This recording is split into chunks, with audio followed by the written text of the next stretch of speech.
தீபச்சுடராய் காட்சியளிக்கும் மகாதேவனின் மலையில் கடைசி நாளில் நடந்த அற்புதம்.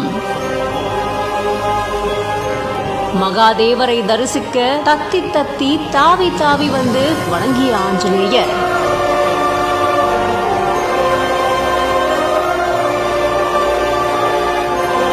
(2668 அடி மலை உச்சியில் இறுதி நாளன்று பலரையுமே மெய்சிலிர்க்க வைத்த காட்சிகள்.